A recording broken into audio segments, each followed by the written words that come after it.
किराएदार बेटा। उठ जा नालायक, सुबह के 8 बजने को है। तुझे एग्जाम नहीं देना क्या? थोड़ी देर और सोने दीजिए ना पापा। पूछता या फिर मैं तेरे ऊपर पानी फेंकूं?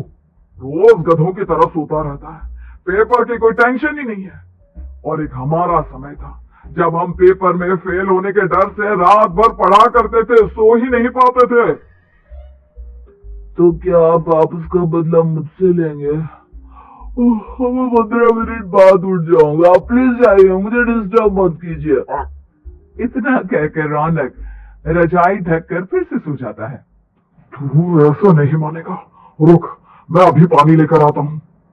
बस फिर क्या था, इतना कहकर वो भागते हुए बाथरूम में जाते हैं और पानी की एक बड़ी सी बाल्टी लाकर रौनक के ऊपर फेंक देते हैं। पानी पड़ते ही रौनक झट से उठ जाता है। ये आपने क्या किया पापा? अब तू उठेगा नहीं तो यही करना पड़ेगा ना।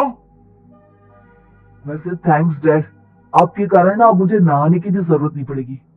चलिए अब आप माँ से बोलकर मेरे कपड़े निकलवा दीजिए, तब तक मैं ब्रश कर लेता हूँ। वैसे कल ना आप एक काम और करना, नहलाने के साथ साथ मुझे ब्रश भी करवा देना। ये ब्रश करने में ना मुझे बहुत आलस आता है। रौनक की बातों से अरविंद का मुंह खुला का खुला रह जाता है। वो अपनी पत्नी कमला के पास जाता है और रौनक की हरकतों के बारे में बताता है, जिसे सुन उसकी पत्नी हंसने लगती है। तुम अपने बेटे को समझाने के बजाय हंस रही हो। रौनक बच्चा है, धीरे धीरे सुधर जाएगा, आप क्यों उसके पीछे पड़े रहते हो? अभी नहीं सुधरेगा तो कब सुधरेगा? 10वीं क्लास में है रौनक, वो अब कोई बच्चा नहीं रहा। अरविंद की इतना बोलते ही वहां रौनक भी आ जाता है। क्या डैड, मैंने आपको एक काम दिया था, वो भी नहीं हुआ आपसे। अरे क्या हुआ बेटा? माँ, मैंने डैड से बोला था कि वो आपको बोलकर मेरे स्कूल की यूनिफॉर्म निकाल दे, लेकिन मेरे पीछे पड़ने के अलावा इनसे एक काम ढंग से नहीं होता। देख रही हो कमला, देख रही हो अपने लाडले को? अरे आप चुप रहिए जी। चलो बेटा, मैं तुम्हें कपड़े निकाल कर दे देती हूँ बस। ऐसे ही साल पर साल बीतते जाते हैं, लेकिन रौनक के रवैये में कोई बदलाव नहीं आता। वो पहले से भी ज्यादा आलसी और पूरी तरह अपने माता पिता पर निर्भर हो जाता है।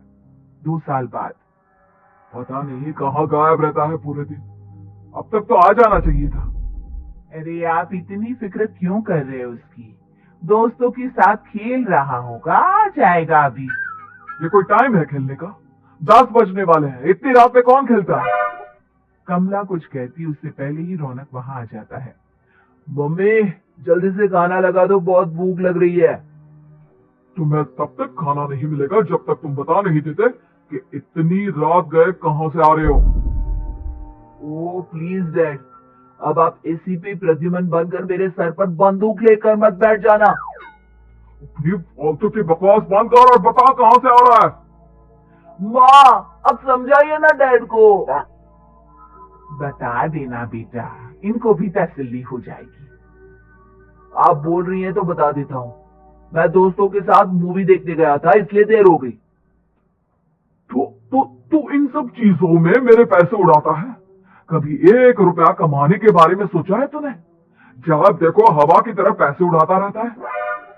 माँ, अब आप इन्हें चुप करा दीजिए, वरना ना मुझे गुस्सा आ जाएगा। अच्छा, क्या कर लेगा? बता ना, क्या कर लेगा तू? वैसे बात तो ठीक ही है, मैं कर ही क्या सकता हूँ, पैसे तो फिर भी मैं आपसे ही मांगूंगा ना। चलिए अब ये सब बात छोड़िए और मम्मी मेरे लिए खाना लगा दीजिए। अभी लगा देती हूँ बेटा। मैं बता रहा हूँ कमला, एक दिन ये ऐसे ही बिगड़ जाएगा। उफ़ो, आप क्यों इतना पीछे पड़े रहते हो मेरे बच्चे के? बात की बाद में देखेंगे, अभी आप शांति से उसे खाना खाने देंगे। अगले दिन, डैडी मुझे 10,000 रुपए चाहिए। हाँ? अब इतने पैसे क्यों चाहिए तुझे? डैड, आप बिना सवाल किए कभी पैसे नहीं दे सकते क्या? जब तक तू बताएगा नहीं तुझे पैसे भी नहीं मिलेंगे। अरे, अब आप अपने बेटे को पैसे भी नहीं दे सकते? नालायक, तेरी उम्र के लोग नौकरी करते हैं और एक तू है जो नौकरी करने का नाम ही नहीं लेता कभी। आप लोगों के होते हुए भला मैं नौकरी क्यों करूं? अरे हम कब तक पैसे देंगे तुझे?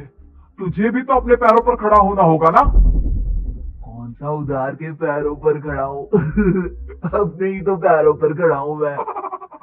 इसी तरह रौनक दिन प्रतिदिन लापरवाह होता जाता है।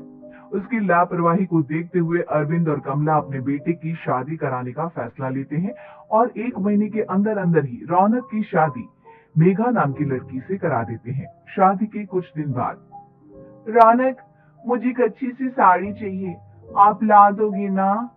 हाँ, क्यों नहीं। कितने तक की आती है साड़ी? यही करीब 5,000 तक की। तुम चिंता मत करो, मैं आज ही डैडी से पैसे मांगकर तुम्हारे लिए साड़ी ले आऊंगा। आप कब तक ऐसे ही अपने पापा से पैसे मांगते रहेंगे? कोई अच्छी सी नौकरी क्यों नहीं कर लेते आप? अरे डैड के होते हुए मुझे नौकरी करने की जरूरत ही क्या है? पर आप ऐसे कब तक उनसे पैसे मांगते रहेंगे? कुछ आपको अपने दम पर भी तो करना होगा ना। अब तुम भी बाकी लोगों की तरह मुझे ज्ञान देना शुरू मत कर देना। साड़ी चाहिए ना तुम्हें, मिल जाएगी बस। इतना कहकर रौनक अपने पिता से पैसे मांगने चला जाता है। डैडी, मुझे 5,000 रुपया चाहिए। अब 5,000 क्यों चाहिए तुझे? वो मेघा को साड़ी चाहिए थी। अरविंद आगे बिना कुछ कहे चुपचाप उसे पैसे निकाल कर दे देता है। कुछ दिन बाद, तुम्हें नहीं लगता कमला, रौनक हम पर पहले से भी ज्यादा डिपेंड हो गया है? मुझे तो अब उसके भविष्य की चिंता होने लगी है। कल को हमें कुछ हो गया तो वो क्या करेगा? काश तुमने पहले ये सोच लिया होता तो आज हमारा बेटा इतना लापरवाह नहीं होता। तब मुझे कहाँ पता था कि मेरा लाड प्यार उसे इतना बिगाड़ देगा कि वो इस हद तक लापरवाह बन जाएगा। कोई बात नहीं, अभी भी देर नहीं हुई। मुझे पता है उसे कैसे सुधारा जा सकता है। कैसे? अरविंद कुछ कहता उससे पहले रौनक वहां आ जाता है और पैसों के लिए हाथ फैलाने लगता है। डैड, मैं और मेघा बाहर घूमने जाना चाहते हैं। अरे वाह, ये आज सूरज कहाँ से निकला है? Dad please. अच्छा चलो, अब मुद्दे की बात करो। मुझे अब 25,000 चाहिए। अब तुम्हें 1 रुपया भी नहीं मिलने वाला। अगर तुम्हें पैसों की इतनी ही जरूरत है तो कोई ढंग की नौकरी कर लो। मम्मी, आप कुछ कहिए ना डैड को। बेटा, वो गलत क्या बोल रहे हैं? ये सब हम तेरे भले के लिए ही तो कर रहे हैं। मम्मा, मैंने बताया ना आपको, मुझे नहीं करनी कोई जॉब वॉब। तो ठीक है, निकल जाओ हमारे घर से। तुम्हारे जैसे लोगों के लिए मैंने ये घर खड़ा नहीं किया है। जितना ये घर आपका है ना, उतना ही मेरा भी है। मैं कहीं नहीं जाने वाला। जाना तो पड़ेगा ही तुझे, क्योंकि अब मैं तेरा कोई भी खर्चा नहीं उठाने वाला। ठीक है, मत उठाइए मेरा खर्चा, मैं अपने दम पर भी जी सकता हूँ। तो बेशर्मों की तरह अब तक यहाँ क्यों खड़ा है? अपना सामान ले आओ, निकल जाए यहाँ से। रौनक पैर पटकते हुए वहां से चला जाता है। घर से निकालना जरूरी है क्या उससे? बिना पैसों के कौन रखेगा उसे किराए पर? अगर उसका भविष्य सुधारना है तो हमें अपने दिल पर पत्थर रखकर ये कदम उठाना ही होगा। दोनों बात कर रहे होते हैं कि रौनक अपनी पत्नी के साथ एक बड़ा सा बैग लेकर घर से निकल जाता है, लेकिन घर से बाहर उसे कोई भी मुफ्त में अपने घर किराए पर नहीं रखता। अंत में थक हार कर वो फिर से अपने घर चला जाता है। क्या हुआ? थोड़ी देर पहले तो दहाड़ते हुए घर से निकला था, अब क्या हुआ? नहीं रखा ना किसी ने तुझे किराए पर? डैड प्लीज, मैं कुछ दिनों में कोई अच्छी सी नौकरी शुरू कर दूंगा। आप तब तक तो हमें रख लीजिए प्लीज। सुबह से रात हो चुकी है लेकिन कोई हमें रखने को राजी नहीं है। अब आप ही बताइए, इतनी रात को मैं मेघा को लेकर कहाँ जाऊंगा? ठीक है, बहू की वजह से मैं तुझे घर पर रख रहा हूँ, लेकिन तू इस घर में एक बेटे की नहीं बल्कि एक किराएदार की हैसियत से रहेगा। 3 महीने है तेरे पास। इन 3 महीनों के अंदर अंदर मुझे तेरी पहली तनख्वाह हाथ में चाहिए, समझ गया? पक्का डैड, इन 3 महीनों के अंदर अंदर तो कोई बढ़िया सी नौकरी ढूंढ ही लूंगा मैं। ऐसे ही धीरे धीरे समय बीतने लगता है और अरविंद के दिए 3 महीनों में से 2 महीने बीत चुके होते हैं। पापा जी ने हमें 3 महीने दिए थे जिसमें से 2 महीने तो बीत चुके हैं। अब ये आखिरी महीना बचा है। अरे तुम चिंता मत करो, आज मेरा ना 2 जगह इंटरव्यू है, दोनों में से कहीं ना कहीं तो जॉब लग ही जाएगी। अच्छा, all the best. Raunak interview के लिए निकल जाता है, जिसके बाद शाम में रौनक घर आता है। कैसा गया इंटरव्यू? आपकी नौकरी लगी या नहीं? अरे पहले सांस तो ले लेने दो अच्छे से। बताइए ना, मुझसे तो जरा भी इंतजार नहीं हो रहा है। वो दरअसल बात यह है कि मेरी नौकरी तो लग चुकी है, लेकिन पैसे बहुत कम है। कितने पैसे हैं? 15,000। इतने में अरविंद और कमला मिठाई का डिब्बा लेकर आ जाते हैं। बधाई हो बेटा। हम जानते थे तेरी जॉब जरूर लगेगी। लेकिन मेरी सैलरी बहुत कम है मम्मा। कम है तो क्या हुआ, धीरे धीरे बढ़ जाएगी। हाँ बेटा, हम तो बस चाहते थे कि तू अपने पैरों पर खड़ा हो जाए। मतलब अब आप मुझे घर से नहीं निकालेंगे?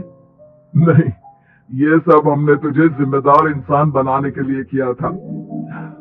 Thank you mummy papa. अगर आप दोनों ऐसा नहीं करते तो मुझे कभी अपनी जिम्मेदारियों का एहसास तक नहीं होता। आज आपने मुझे सिखा दिया कि इंसान का अपने पैरों पर खड़ा होना भी जरूरी होता है।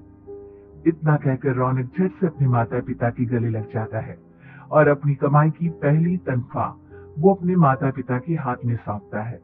इस तरह रौनक एक गैर जिम्मेदार व्यक्ति से एक जिम्मेदार व्यक्ति बन जाता है।